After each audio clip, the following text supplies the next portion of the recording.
നമ്മൾ ഇന്ന് ചിക്കൻ ചുക്കിയായിട്ട് ഉണ്ടാക്കാൻ പോകുന്നത്.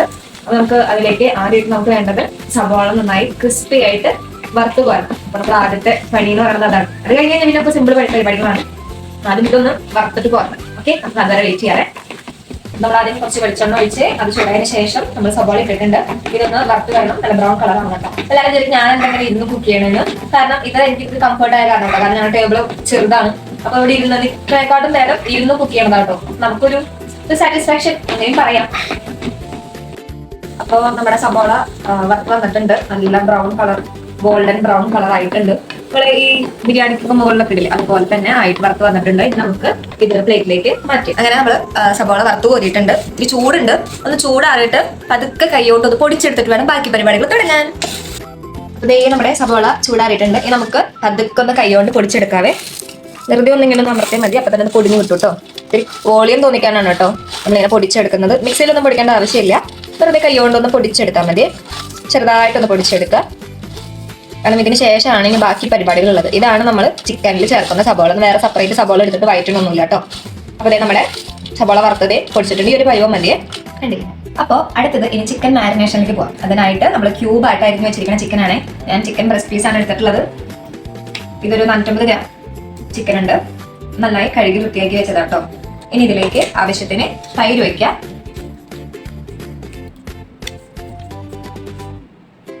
പിന്നെ മസാലപ്പൊടികൾ ചേർക്കാം. ആദ്യം നമുക്ക് മഞ്ഞൾപ്പൊടിയും തുടങ്ങാം. കുറച്ച് മഞ്ഞൾ, പിന്നെ പാകത്തിന് മുളക് പൊടി, മല്ലിപ്പൊടി, കുരുമുളക് പൊടി, ഗരം മസാലപ്പൊടി, ജിഞ്ചർ ഗാർലിക് പേസ്റ്റ്. ഈ പാകത്തിന് ഉപ്പും കൂടെ ചേർത്ത് വറുത്ത് വെച്ചിട്ടുള്ള നമ്മുടെ സവാളയും കൂടി ചേർത്ത് കൊടുക്കുക. നന്നായിട്ട് കുഴയ്ക്കാം. എല്ലായിടത്തേക്കും മസാല പിടിക്കുന്ന രീതിയിൽ, എല്ലായിടത്തേക്കും എത്തണ രീതിയിൽ നന്നായി കുഴയ്ക്കുക. ഈ പൊടികളൊക്കെ അവരവരുടെ ഇഷ്ടത്തിന് ഇട്ടാൽ മതി കേട്ടോ. എൻ്റെ ഒരു കൈ കണക്കനുസരിച്ചിട്ടാണ് ഞാൻ ഇട്ടിട്ടുള്ളത്. എല്ലാവർക്കും അവരവരുടെ ഇഷ്ടത്തിനനുസരിച്ച് മസാലകൾ കൂട്ടിയും കുറച്ചൊക്കെ ചെയ്യാവുന്നതാണ്. അതുകൊണ്ടാണ് ഞാൻ കറക്റ്റായിട്ട് അളവൊന്നും പറയാത്തത്. ഇത് എൻ്റെ ഒരു കയ്യിൽ ഒതുങ്ങണ ഒരു ഇത് വെച്ചിട്ടാണ് ഞാൻ ചെയ്തിട്ടുള്ളത്. നമുക്കിനി അരമണിക്കൂർ കഴിഞ്ഞിട്ട് കാണാം. ഇതൊന്ന് ചെറുതായിട്ട് ഒന്ന് മൂത്ത് വന്നിട്ടുണ്ട്. ഇനി ഇതിലേക്ക് നമുക്ക് കുറച്ച് കരിവേപ്പില, അതുപോലെ തന്നെ പച്ചമുളക് കൂടെ ചേർത്ത് കൊടുക്കാം. ഇതൊന്ന് നന്നായി ഒന്ന് വഴക്കുക. അതിൻ്റെ ഒരു പച്ചമണം മാറുന്ന പോലെ വഴറ്റി കൊടുക്കണം. അതിനുശേഷം വേണം നമുക്ക് തക്കാളി ചേർത്ത് കൊടുക്കാൻ. പച്ചമുളക് നന്നായിട്ട് ഒന്ന് മൂത്ത് വന്നിട്ടുണ്ട്. അതിൻ്റെ പച്ചമുളക് മാറിയിട്ടുണ്ടെങ്കിൽ നമുക്ക് തക്കാളി ചേർക്കാം. ഓപ്ഷണൽ ആണ്, ആവശ്യമുണ്ടെങ്കിൽ ചേർക്കാൻ മതി. നന്നായി തക്കാളി ഒന്ന് വഴറ്റിയെടുക്കുക. നന്നായിട്ടൊന്ന് വാടി വരണം തക്കാളി. അങ്ങനെ തക്കാളി ഒക്കെ നന്നായി വഴഞ്ഞു വന്നിട്ടുണ്ട്. നമുക്ക് ഇതിലേക്ക് ചിക്കൻ ചേർക്കാം.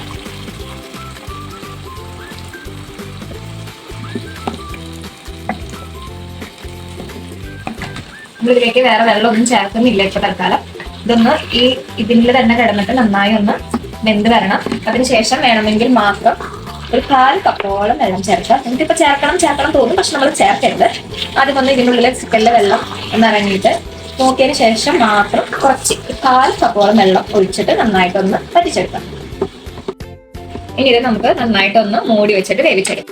അപ്പൊ നമ്മുടെ ചിക്കൻ കുറച്ച് നേരമായി ആവിമരുന്ന് വേവാൻ തുടങ്ങിയിട്ട് നമ്മൾ ഇടയ്ക്കൊന്ന് നോക്കിയിട്ട് ഇളക്കി കൊടുക്കുന്നുണ്ടായിരുന്നു. അടി പിടിക്കാതിരിക്കാൻ പ്രത്യേകം ശ്രദ്ധിക്കണേ. അപ്പൊ നമുക്കൊന്ന് തുറന്ന് നോക്കിയാലോ എങ്ങനെയുണ്ടാവും നമ്മുടെ ചിക്കൻ ചുക്കാന്ന്. തോന്നുന്നു ഫൈനലൈസ് ആയിട്ടുണ്ട്. ഏകദേശം എന്തൊക്കെ ഉണ്ട്, വേവാനുള്ള സമയമൊക്കെ ആയിട്ടുണ്ട്. നമുക്ക് തുറന്ന് നോക്കിയാലോ. ഓക്കെ, നല്ല മണം കേട്ടോ. അടിപൊളിയാന്ന് തോന്നുന്നു. നമുക്കത് തിന്നു നോക്കിയാൽ നമുക്ക് അടിപൊളി പറയാൻ പറ്റുള്ളൂ. പക്ഷെ കാണുമ്പോൾ തന്നെ കോരി എടുത്ത് കഴിക്കാൻ തോന്നുന്നു ഗൈസ്. ഒമ്മേ, എന്താ സ്മെല്ലുണ്ടല്ലോ, സഹിക്കാൻ പറ്റത്തില്ല. നല്ല അടിപൊളി മണം വരുന്നുണ്ട് കേട്ടോ. അങ്ങനെ നമ്മുടെ ചിക്കൻ ചുക്ക റെഡി ആയിട്ടുണ്ട്. എല്ലാവരും വീട്ടിലൊന്ന് ട്രൈ ചെയ്ത് നോക്കണം കേട്ടോ. ഇതില് ഞങ്ങളിപ്പോ വെള്ളം ഒഴിക്കുന്നില്ല. വെള്ളം ഒഴിച്ച് കുറച്ചുകൂടി ഗ്രേവി വേണം എന്നുള്ളവര് വെള്ളം ഒഴിച്ചിട്ട് നന്നായി ഒന്ന് കുറുക്കി എടുക്കാം കേട്ടോ. അപ്പൊ ഞാൻ ഇതിന്റെ ഉള്ളിൽ നിന്ന് വന്നിട്ടുള്ള ചിക്കനിൽ നിന്ന് ഇറങ്ങിയ വെള്ളം മാത്രമേ ഇതിലുള്ളൂ. നമ്മുടെ എക്സ്ട്രാ വെള്ളം ഒന്നും ചേർത്തിട്ടില്ല. കാരണം നമ്മൾ കുറച്ച് ഗ്രേവി ടൈപ്പ് ആയിട്ടാണ് ഉണ്ടാക്കിയിട്ടുള്ളത്.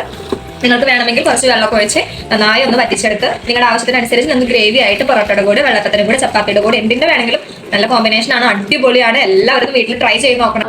നമുക്ക് എന്നാ പൊറോട്ട കൂടെ ടേസ്റ്റ് ചെയ്ത് നോക്കിയാൽ നമ്മുടെ ചിക്കൻ ചുക്ക നല്ല അടിച്ച് സെറ്റ് ആയിട്ടുള്ള പൊറോട്ടിന് കുറച്ചൊരു പീസ് ചീന്തി എടുത്തിട്ട് ചിക്കനും കുറച്ച് ചീന്തി എടുത്തിട്ട് അതിൻ്റെ ഒരു മസാലയും ഇങ്ങനെ കൂട്ടി